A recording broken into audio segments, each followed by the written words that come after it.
নিয়ম কি, আপনি ঢেকে রাখবেন, দিবেন, আবার ঢেকে রাখবেন। আপনি তাড়াতাড়ি সরাই নেন, আমি চেঞ্জ করে ফেলবো।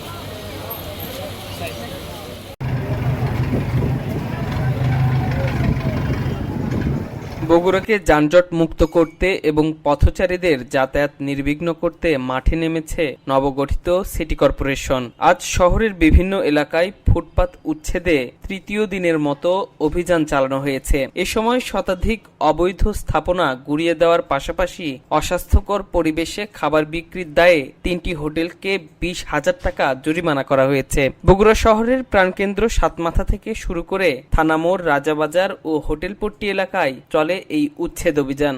সড়ক ও ফুটপাত দখল করে গড়ে ওঠা শতাধিক অবৈধ দোকানপাট ও স্থাপনা গুড়িয়ে দেয় সিটি কর্পোরেশনের ভ্রাম্যমাণ আদালত। অভিযানের নেতৃত্ব দেন নির্বাহী ম্যাজিস্ট্রেট পপি খাতুন। এ সময় বাসি ও পচা রসমালাই রাখার দায়ে প্রিয়াঙ্কা দইঘরকে 10,000, ফতে আলী ফুড গার্ডেনকে 5,000 এবং কাফেলা হোটেলকে 5,000 টাকা জরিমানা করা হয়।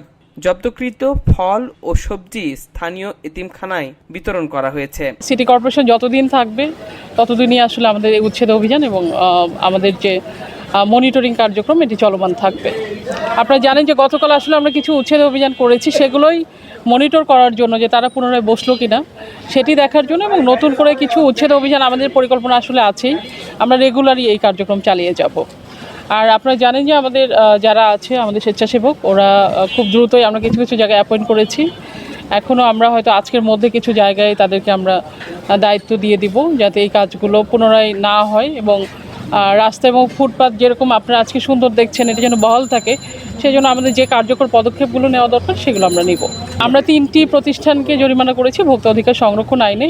তাদের বেশ কিছু অপরাধ ছিল, যেমন তাদের মূল্য তালিকা প্রদর্শন করা ছিল না, আর তাদের ট্রেড লাইসেন্স নেওয়ার কথা যেটি সরকারকে রাজস্ব বঞ্চিত করছে তারা, এবং একই সাথে আপনারা দেখেছেন যে মেয়াদ উত্তীর্ণ অনেক পণ্য তাদের পাওয়া গেছে, বাসি পচা খাবার, এই জন্য তাদেরকে আমরা জরিমানা করেছি। না, আসলে এটি তো একটু অনুসন্ধানমূলক বিষয়। আপনি জানেন যে নিশ্চিত না হয়ে কারো বিরুদ্ধে আসলে ওভাবে ব্যবস্থা নেওয়া যায় না। তারপর আমাদের সামনে যখনই যেটা পড়ছে, যখন যে আইনের আওতায় এনে শাস্তি দেওয়া সম্ভব হচ্ছে সেটি কিন্তু আমরা করে যাচ্ছি।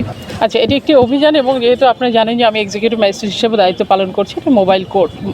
তো আমরা মোবাইল কোর্টের বিধান অনুসারে যেগুলো আমাদের কাঁচা ফল বা সবজি থাকে, এগুলো আমরা বিভিন্ন মাদ্রাসা বা এতিমখানাতে আমরা জব্দ তালিকা করে তাদের কাছে পাঠিয়ে দিই।